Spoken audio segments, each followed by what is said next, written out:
Party of ಇಂಡಿಯಾದ ರಾಜ್ಯ ಸಮಿತಿ ಸದಸ್ಯರು ಹಾಗೂ ಕೊಪ್ಪಳ ಜಿಲ್ಲೆಯ ಉಸ್ತುವಾರಿಗಳು ಹಾಗೂ ನಗರಸಭೆಯ ಹಾಲಿ ನಗರಸಭೆ ಸದಸ್ಯರಾದಂತಹ ಅಬ್ರಾರ್ ಅಹಮದ್ ಅವರಿಗೂ ಕೂಡ ನಾನು ಸ್ವಾಗತಿಸುತ್ತೇನೆ. ಅದೇ ರೀತಿಯಾಗಿ ಕೊಪ್ಪಳ ಜಿಲ್ಲಾ ಕೋಶಾಧಿಕಾರಿಯಾದಂತಹ ಮೈಬೂಬ್ ರಜಾ ಅವರಿಗೂ ಕೂಡ ನಾನು ಸ್ವಾಗತಿಸುತ್ತೇನೆ.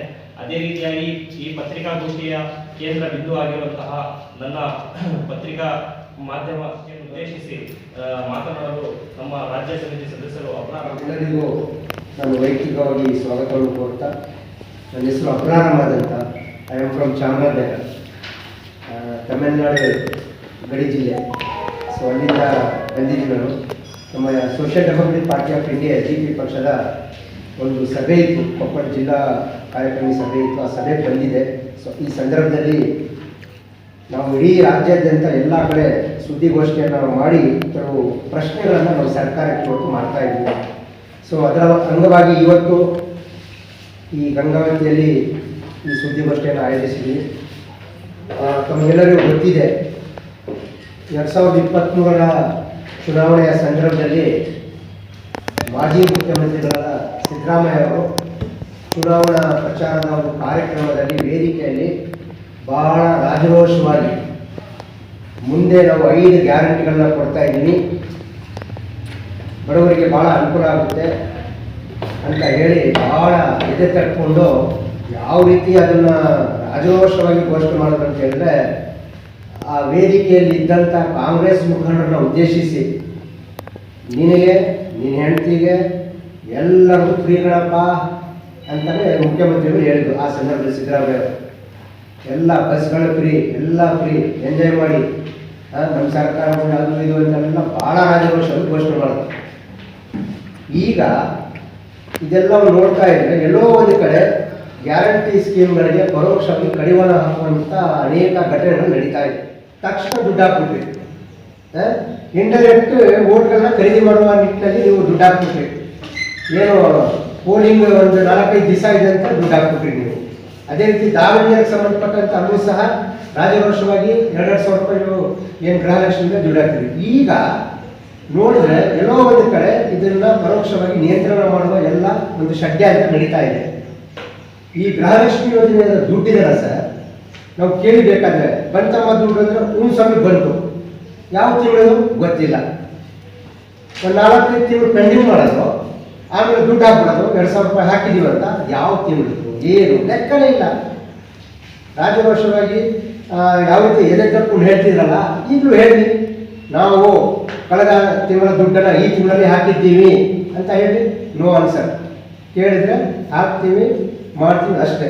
ಇನ್ನು ಎಲ್ಲ ಒಂದು ಕಡೆ ಮತ್ತೊಮ್ಮೆ ಆ ಗೃಹಲಕ್ಷ್ಮಿ ನಾವು ಏನೋ ಒಂದು ಸರ್ವೆ ಮಾಡ್ತೀವಿ ಅಂತ ಹೇಳ್ತಾರೆ. ಮಾಡಿ ಸರ್ವೆ ಮಾಡಲಿ, ಏನೇನು ಮಾಡಬೇಕು ಅದು ಬೇರೆ ವಿಷಯ. ಆದರೆ ಟೈಮ್ ಟು ಟೈಮು ತಿಂಗಳಿಗೆ ಒಂದು ವಾರದ ಒಳಗಡೆ ಹಾಕಬೇಕಲ್ಲ, ತಿಂಗಳ ಮೊದಲನೇ ವಾರದಲ್ಲಿ ದುಡ್ಡು ಹಾಕಬೇಕಾಗಿತ್ತು, ಅದು ಹಾಕ್ತಾ ಇಲ್ಲ ಅನ್ನೋದನ್ನ ನಾವು ಆರೋಪ ಮಾಡ್ತಾ ಇಲ್ಲ. ಅನೇಕ ಸಾಕ್ಷಿಗಳು ಬೇಕಾದರೆ ನಾವು ಹೊರಟು ತಯಾರಾಗಿದ್ದೀವಿ.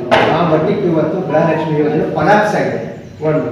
ಇನ್ನು ಎರಡನೇದಾಗಿ ಗೃಹ ಜ್ಯೋತಿ ಕೊಡ್ತೀವಿ ಅಂತ ಹೇಳಿ ಆ ಸಂದರ್ಭದಲ್ಲಿ ಹೇಳಿದ್ರು, ಗೃಹ ಜ್ಯೋತಿ ಅಂದರೆ ಉಚಿತವಾಗಿ ವಿದ್ಯುತ್ ಕೊಡ್ತೀವಿ, ಕರೆಂಟ್ ಕೊಡ್ತೀವಿ ಉಚಿತ ಅಂತ ಎಲ್ಲೂ ಹೇಳಿಲ್ಲ. 200 ಯೂನಿಟ್ ಕೊಡ್ತೀವಿ, ಆ ಲೆಕ್ಕ ಹಾಕ್ತೀವಿ, ಈ ಲೆಕ್ಕ ಹಾಕ್ತೀವಿ, ಈ ಕ್ಯಾಲ್ಕುಲೇಷನ್ ಅಂತ ಎಲ್ಲೂ ಹೇಳಿಲ್ಲ. ಎಲ್ಲರಿಗೂ ಫ್ರೀ ಅಂತ ಹೇಳ್ಬಿಟ್ರು. ಆಮೇಲೆ ಸ್ಕೀಮ್ ತಂದಾಗ ಇಷ್ಟು ಯೂನಿಟ್ ಆಗಿರಬೇಕು, ಇಷ್ಟು ಯೂನಿಟ್ ಆದ್ಮೇಲೆ ಈ ರೀತಿ ಅಂತ ಕ್ಯಾಲ್ಕುಲೇಷನ್ ಹಾಕಿ ಸ್ಟೇಟ್ ಮಾಡಿದ್ರು. ಓಕೆ, ಏನೋ ಸಹಿಸ್ಕೊಂಡ್ರು ಕೊಡಪ್ಪ, ಏನೋ 200 ಯೂನಿಟ್ ಆದ್ರೂ ಕೊಡ್ತಾ ಇದ್ದಾರೆ ಫ್ರೀ ಅಂತ. ಈಗ ಮತ್ತೊಮ್ಮೆ ಶುರು ಮಾಡಿದ್ದಾರೆ, ಮನೆಗೆ ಹೋಗ್ತಾ ಇದ್ದಾರೆ, ಅವ್ರನ್ನ ಪರಿಶೀಲನೆ ಮಾಡ್ತಾ ಇದ್ದಾರೆ. ಪರಿಶೀಲನೆ ಮಾಡಿ ಅವ್ರ ಮನೇಲಿ ಯಾರಾದ್ರೂ ಇಲ್ಲ ಅಂತ ಹೇಳಿದ್ರೆ ಅವ್ರಿಗೆ ಸ್ಕೀಮಲ್ಲಿ ನಿಮ್ಮ ಹೆಸರಿಲ್ಲ ಅಂತ ಹೇಳಿದ್ರೆ SIR ಮಾಡ್ತಾ ಇದ್ರಲ್ಲ ಕೇಂದ್ರ ಸರ್ಕಾರ, SIR ಆ ರೀತಿ ಇದು ಮಾಡ್ತಾ ಇದ್ರು ಅವರು. ಫಾರ್ ಎಕ್ಸಾಂಪಲ್, ಯಾರೋ ಮನೇಲಿ ಇರಲ್ಲ, ಒಂದು ವಾರ ಆಯಿತು, ಮನೆ ಬೀಗ, ಆ ಸರ್ವೆಗೆ ಅವ್ರ ಹೆಸರೇ ಬರ್ತಾ ಇಲ್ಲ. ಆಮೇಲೆ ಹೋಗಿ ಕೇಳಿಗೆ ಕೇಳೋ ಅಂತ ಹೇಳಿದ್ರೆ ಅಲ್ಲಿ ರೆಸ್ಪಾನ್ಸ್ ಇಲ್ಲ. ಸೊ ಈ ರೀತಿಯಾಗಿ ನಡೀತಾ ಇದೆ. ಮತ್ತು ಯಾರೋ ಬಾಡಿಗೆದಾರರಿದ್ದಾರೆ, ಆ ಬಾಡಿಗೆದಾರರು ಇಲ್ಲ ನಿಮಗೆ ನಾವು ಫ್ರೀ ವಿದ್ಯುತ್ ಕೊಡೋಕ್ಕಾಗಲ್ಲ, ನೀವು ಇನ್ನೂ ಕೆಲವು ಡಾಕ್ಯುಮೆಂಟ್ ಕೊಡಬೇಕು, ನೀವು ಅಗ್ರಿಮೆಂಟ್ ಕೊಡಬೇಕು, ರೆಂಟ್ ಅಗ್ರಿಮೆಂಟ್ ಕೊಡಬೇಕು ಅಂತ ಹೇಳ್ತಾರೆ. ಇದೆಲ್ಲ ಪ್ರಾರಂಭದಲ್ಲಿ ಯಾಕೆ ಹೇಳಿಲ್ಲ ಅಂದರೆ ಚುನಾವಣೆಗೆಲ್ಲ ಏನೇನು ಬೇಕು ಎಲ್ಲ ಮಾಡಿಬಿಟ್ರಿ. ಈಗ ರೆಂಟ್ ಅಗ್ರಿಮೆಂಟ್ ಕೊಡಿ, ಅದು ಕೊಡಿ, ಇದು ಕೊಡಿ, ನೀವು KVಗೆ ಬನ್ನಿ, ಅಲ್ಲಿ ಬಂದು ನೀವು ಡಾಕ್ಯುಮೆಂಟ್ ಕೊಡಿ ಅಂತ ಕೇಳ್ತಾ ಇದ್ದಾರೆ. ಇದೆಲ್ಲ ಒಂದು ರೀತಿ ಎಲ್ಲೋ ಒಂದು ಷಡ್ಯಂತ್ರ ನಡೆಸ್ತಾ ಇದ್ದಾರೆ ಈ ಸ್ಕೀಮ್ಗಳಿಗೆ ಕಡಿವಾಣ ಹಾಕಕ್ಕೆ. ಅದಕ್ಕೆ ನಾವು ಕೇಳ್ತಾ ಇರೋದು, ನೀವು ಗ್ಯಾರಂಟಿ ಅಂತ ಹೇಳಿದ್ರಲ್ಲ, 2.5 ವರ್ಷ ಆದ್ಮೇಲೆ ವಾರಂಟಿ ಮುಗಿದೈತೆ, ನಿಮ್ಮ ಗ್ಯಾರಂಟಿ ಸ್ಕೀಮ್ನಲ್ಲಿ ವಾರಂಟಿನೂ ಮುಗಿದೈತಾ? 2 ವರ್ಷಕ್ಕೆ ಮುಗಿತಾ ಇನ್ನು? ಯಾಕೆ ಈ ರೀತಿ ಮಾಡ್ತಿದ್ದೀರ ಅನ್ನೋದು ನಮ್ಮ ಪ್ರಶ್ನೆ ಇದೆ. ಸೊ ಈ ರೀತಿ ಸ್ಕೀಮ್ಗಳಲ್ಲಿ ಬಹಳ ಅನ್ಯಾಯ ಆಗ್ತಾ ಇದೆ. ನೀವು ಗ್ಯಾರಂಟಿ ಅಂತ ಹೇಳಿ ವಾರಂಟಿಯನ್ನು ಮುಗಿಸ್ಕೋತಾ ಇದ್ದೀರಾ, ನೀವೇ ಮುಗಿಸ್ಕೋತಾ ಇದ್ದೀರಾ. ನೀವೇನಾದರೂ ವಾರಂಟಿ ಹೆಸರಿನಲ್ಲಿ ಗ್ಯಾರಂಟಿಗಳನ್ನ ಏನಾದರೂ ಮುಗಿಸಕ್ಕೆ ಹೋದರೆ 2028 ಇನ್ನೇನು ದೂರ ಇಲ್ಲ. ಯಾವ ಮಹಿಳೆಯರು ನಿಮಗೆ ಈ ಗ್ಯಾರಂಟಿಗಳನ್ನ ನೀವು ಕೊಡ್ತೀವಿ ಅಂತ ಈಗ ನೀವು ಅನ್ಯಾಯ ಮಾಡ್ತಾ ಇದ್ರಲ್ಲ, ಅದೇ ಮಹಿಳೆಯರು ನಿಮಗೆ ಪಾಠ ಕಲಿಸ್ತಾರೆ. ಖಂಡಿತ ಅನ್ಯಾಯ ಮಾಡಕ್ಕೆ ಹೋಗ್ಬಾರ್ದು. ನೀವೇನು ಘೋಷಣೆ ಮಾಡಿದ್ರಿ ಸುಲಭವಾಗಿ ಎಲ್ಲರಿಗೂ ಸಿಗುವಂತ ಆಗಬೇಕು. BPL ನೀವು ಮಾನದಂಡ ಮಾಡ್ಕೊಂಡಿದ್ರಿ, ಅದೇ ರೀತಿ ನೀವು ಹೋಗಬೇಕು ಅಂತ ನಾವು ಈ ಒಂದು ಸುದ್ದಿಗೋಷ್ಠಿ ಮೂಲಕ ನಾವು ಆಗ್ರಹಪಡಿಸ್ತಾ ಇದ್ವಿ. ಇನ್ನೊಂದು ಬಹಳ ಮುಖ್ಯವಾದ ಒಂದು ವಿಷಯ ಏನಂತ ಹೇಳಿದ್ರೆ, ಎರಡನೇ ವಿಷಯ, ಈ ಸಾಮಾಜಿಕ ಭದ್ರತೆ ಯೋಜನೆಯಲ್ಲಿ ಅನೇಕ ಪಿಂಚಣಿಗಳು ಕೊಡ್ತಾ ಇದೆ. ಈಗಿನ ಕಾಲದಲ್ಲ, ಅದು ಸಂವಿಧಾನ ಹೇಳಿರುವಂಥದ್ದು. ಈ ದೇಶದ ನಿವಾಸಿಗಳ ಯೋಗಕ್ಷೇಮವನ್ನು ನೋಡಿಕೊಳ್ಳೋದು ಸರ್ಕಾರ ಜವಾಬ್ದಾರಿ. ಯಾರು ನಿರ್ಗತಿಕರಿದ್ದಾರೆ, ಯಾರು ವಿಧವೆಯರಿದ್ದಾರೆ, ಯಾರು ವಯೋವೃದ್ಧರಿದ್ದಾರೆ, ಯಾರು ನಮ್ಮ ವಿಶೇಷ ಚೇತನರು ಅಂಗವಿಕಲರಿದ್ದಾರೆ, ಅವ್ರಿಗೆಲ್ಲ ನೀವು ಸಾಮಾಜಿಕ ಭದ್ರತಾ ಯೋಜನೆಯಲ್ಲಿ ಅವ್ರಿಗೆ ಏನೇನು ಸೌಲಭ್ಯಗಳನ್ನ ಕೊಡಲೇಬೇಕು. ಅದ್ರಲ್ಲಿ ಯಾವುದು ಕಾಂಪ್ರಮೈಸೇ ಇಲ್ಲ.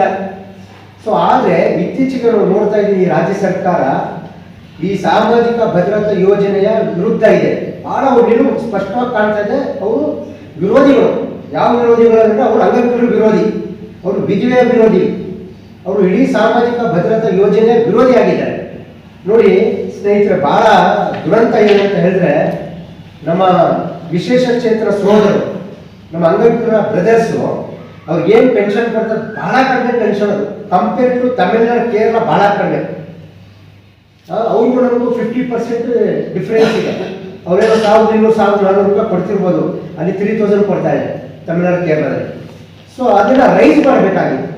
ಈ ಬೆಲೆ ಏರಿಕೆ ಆಗಿರೋದ್ರಿಂದ ಎಲ್ಲ ಜೀವನ ಕಷ್ಟ ಆಗ್ತಾ ಇದೆ ಅಂತ ಹೇಳಿ ರೈಸ್ ಮಾಡಬೇಕಿತ್ತು. ಅದು ನಮ್ಮ ಅಂಗವಿಕಲರು ಬ್ರದರ್ಸ್ ಅನೇಕ ಬಾರಿ ಅದನ್ನ ಹಕ್ಕೊತ್ತಾಯ ಮಂಡಿಯನ್ನು ಮಾಡಿದ್ದಾರೆ. ಮೊನ್ನೆ ಫ್ರೀಡಂ ಪಾರ್ಕ್ ಪ್ರತಿಭಟನೆ ಆಗಿದೆ. ಅದನ್ನ ಬಿಟ್ಬಿಟ್ಟು ಕಳೆದ 4 ತಿಂಗಳಿಂದ ಈ ಪಿಂಚಣಿ ಕೊಡ್ತಿರೋದು ಎಲ್ಲ ನಿಲ್ಲಿಸಿದ್ದಾರೆ, ಸ್ಟಾಪ್ ಮಾಡಿದ್ದಾರೆ.